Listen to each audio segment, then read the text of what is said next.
or we can just restart, right?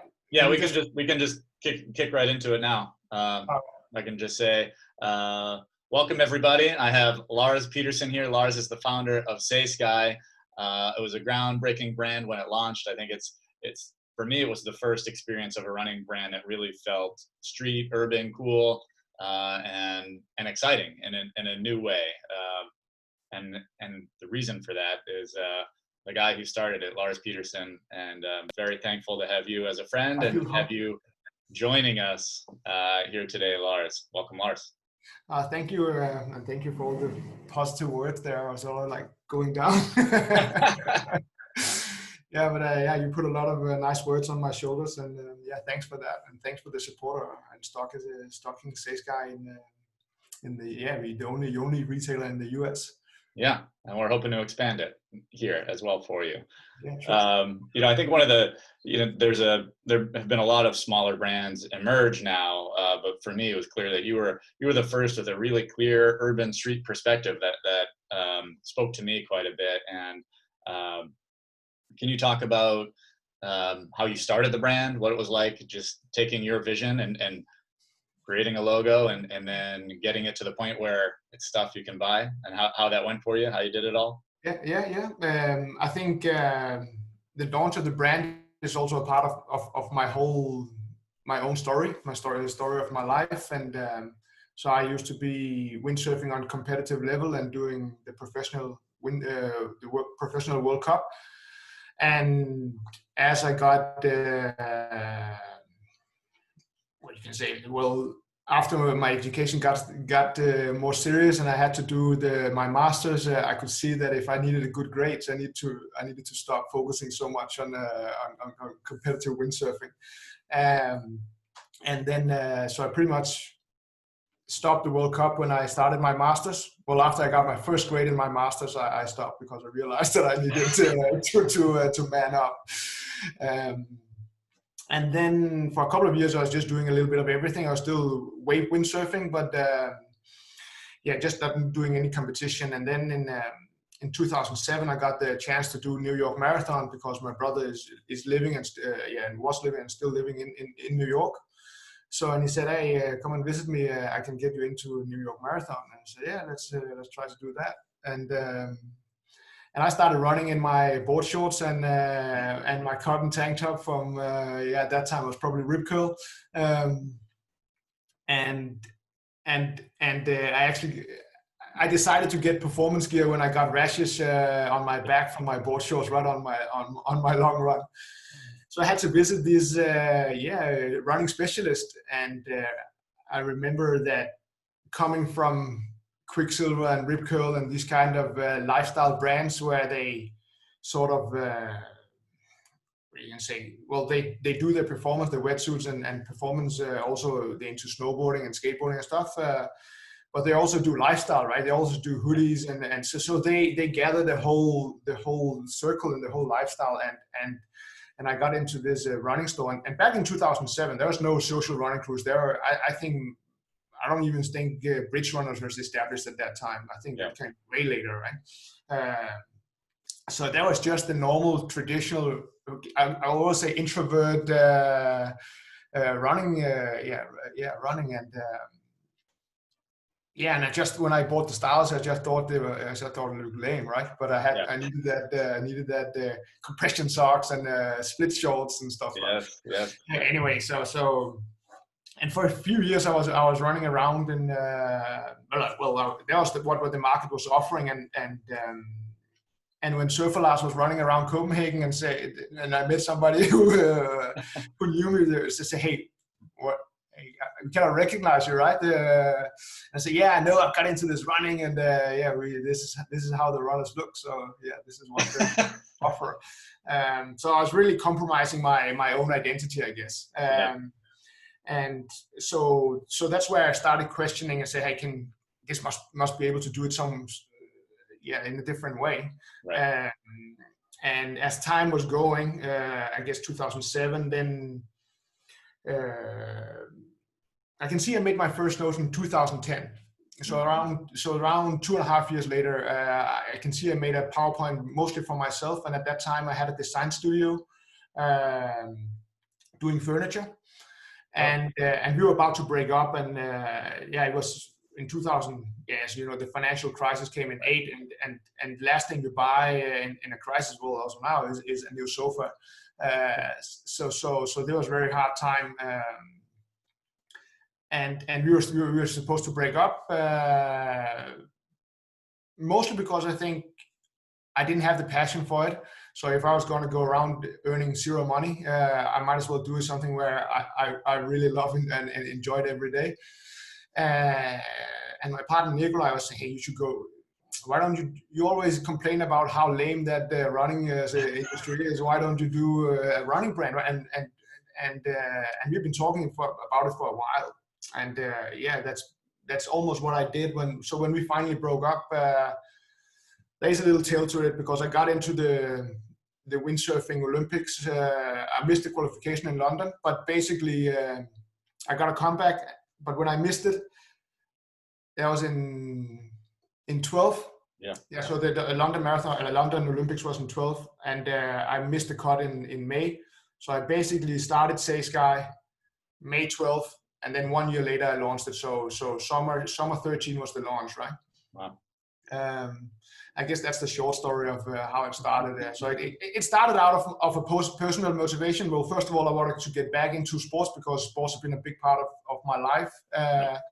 And I thought that everything I learned from the surf industry was useful to kind of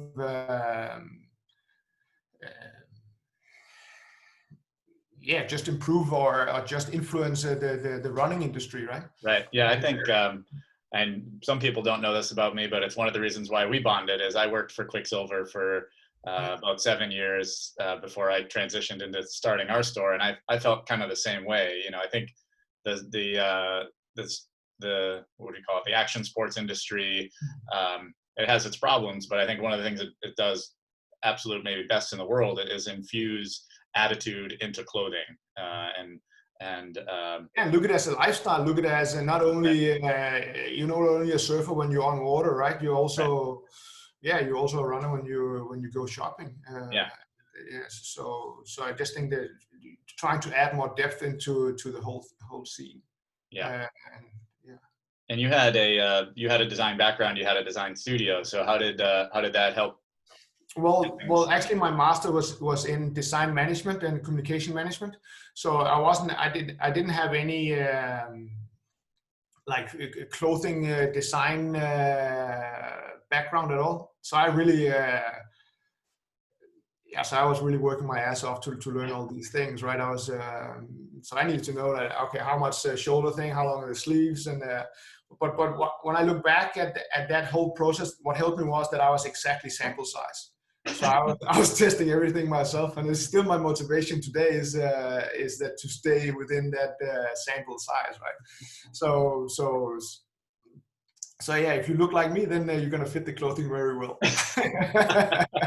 Whatever keeps you fit, making sure that you don't have to hire a fit model. You could read. No, it's true, but it actually helps us a lot, and you can see it makes. Also with Niklas, my first employee, who was also the model in the first. Well, he's still the first the model, right? But so Niklas is also sample size. So everything was done from that, and I guess the products is also getting better. But that's basically how we started. It was just working our ass off, but having fun with it, right? I mean, I think that's one of the cool things about your brand too. You know, if someone doesn't have a touch with the inside of the brand with you, they'll know your marketing and your models and your shoots. And one of the things I think is cool is they're steady throughout and they have a real distinct look. And I know they're also the people behind the brand, which is cool to see Niklas and Mia and all the shoots. You know, so can you talk about their roles within the company as well? Yeah, so in that perspective, it's just been a fairy tale as well. So there's been a lot of hard work, and in the start I was doing everything myself, the web page, the clothing, going to China and looking up the factories. I was even delivering products when I could see I could save the freight within the Copenhagen area. But at the same time, I also got a bit of luck so I basically scouted Niklas as a model, and I got Miller recommended, but just being, well, two ordinary persons, no models. They didn't have model backgrounds or anything. I just thought that their looks was what was fitting the brand, right? So yeah, so it was pure luck that they actually, well, first Niklas was that his head was spinning well, and he was about to finish his education. So in the start he was just hanging out and thought it was a cool project, and then later on I hired him for 10 hours and 15 hours, and and then full time, right? Yeah.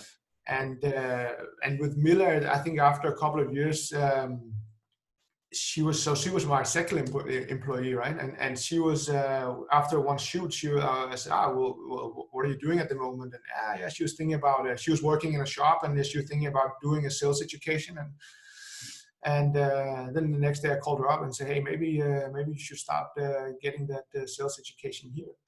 Yeah. And and that's, I guess that's also embracing the whole thing about the camaraderie, and we want to. What a small brand can do is that we can act more as a person, right, and not as this corporate machine. So I'm glad that you see that you actually feel that there's people behind. Oh yeah, for sure. Yeah. One of the things I love about Saysky is the phrases you use. You know, I think you've told me that English is your second language. You know, I wouldn't know, because I think you do such a good job distilling a feeling that you do it every season, just about with something new. Sometimes you'll carry them over, but I think they're uniquely strong. And what's your process for that? Do you sit down and think? Do they just pop in? I remember. Yeah, a lot of them just pop in. Of course, also is when you see something, and so for example, we have a phrase for next for the AV collection. We have a phrase saying human driven, and the human driven was coming up by I was running home one day, and a guy was passing me on the bike, and it says mechanically or something, right? That I guess was phrasing to the everything was mechanically in that bike.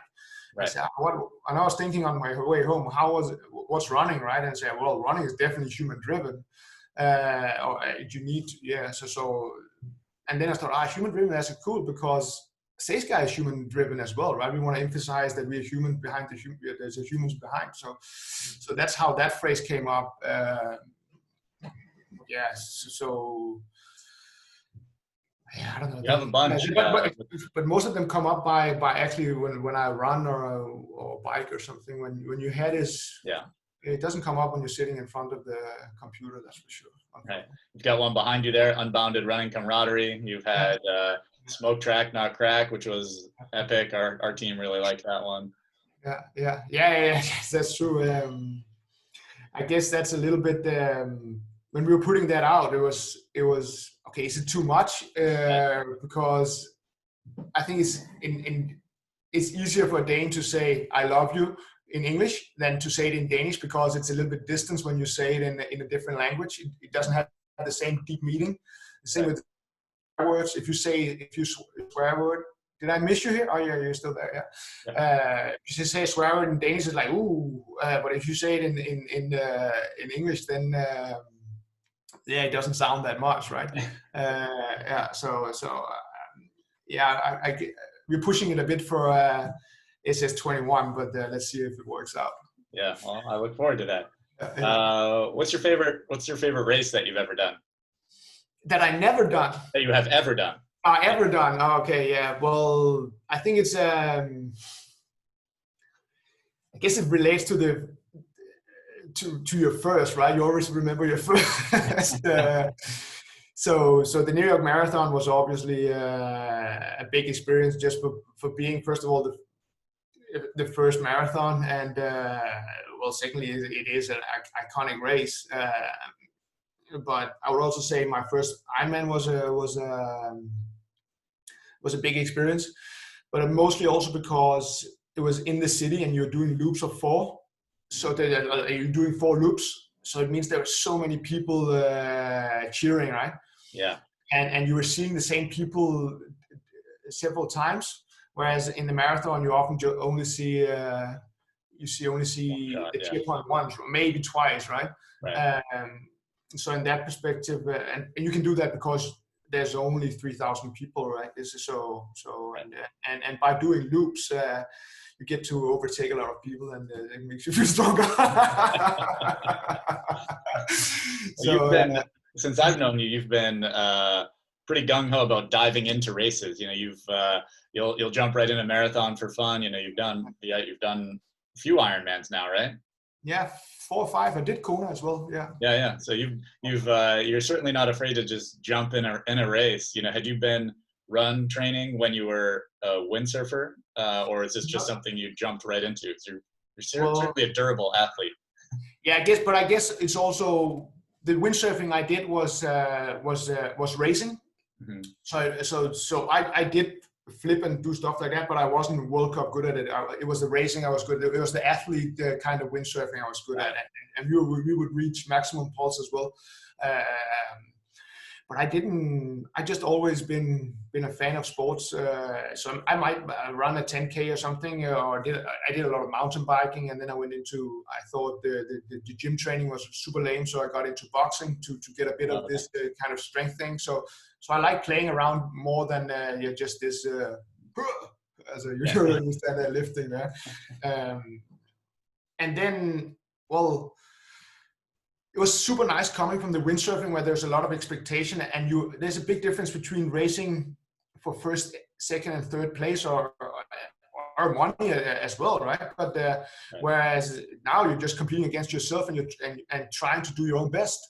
Right. So I don't really worry about anyone else. So I can just nobody cares if I was running if I'm losing 1 minute or whatever. Whereas the other one, if you're losing third place, it means a lot.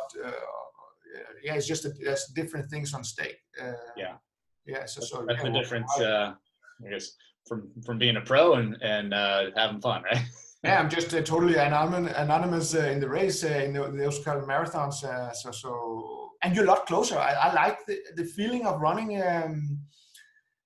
Well, in the sailing and the windsurfing, you're distant, right? You don't feel your competitors or your the colleagues. If you're trying to get to the 3 hour to a sub 3 hour marathon, then you're actually working with the guy because you both want to go there, right? And you don't care if that guy. Well, you want to get that guy to get to the finish line as well.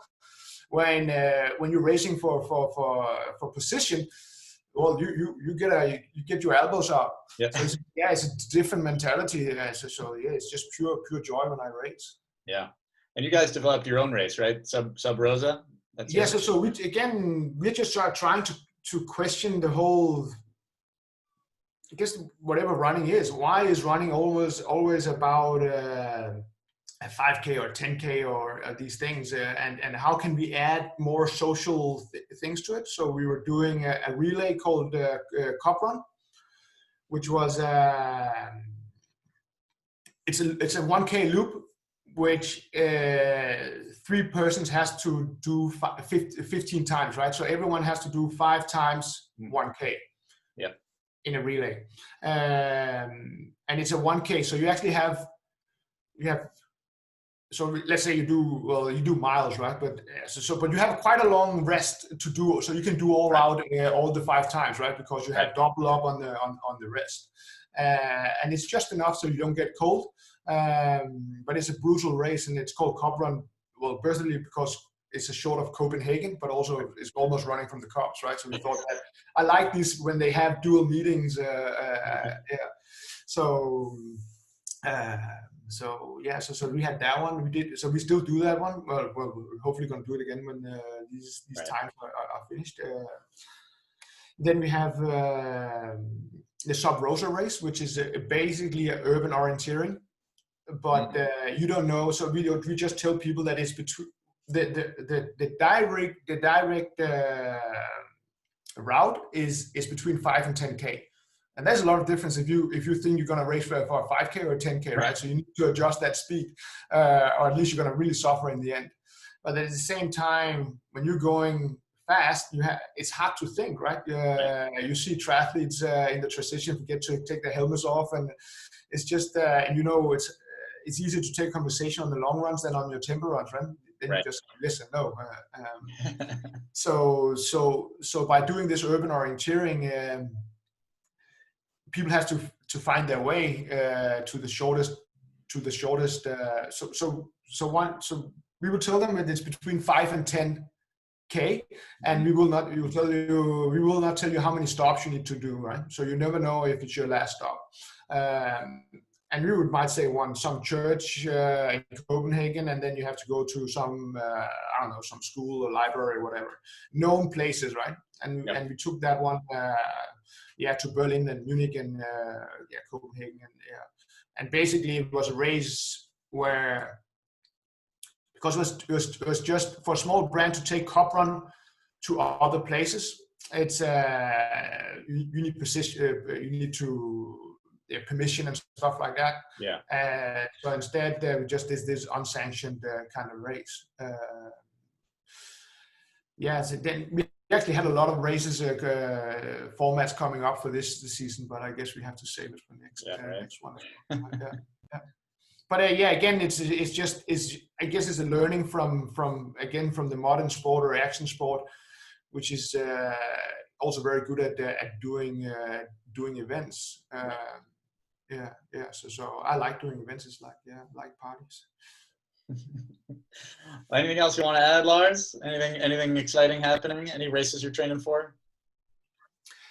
No, I'm actually just getting back from a knee. I think so. Things are getting going the right way, but I've been struggling with the knee. So, but it's good. Hopefully, 2021 will be an awesome year for everyone, and also for me doing a bit of racing again. I hope you guys seems them have been very privileged in terms of the corona. I think we got off easy.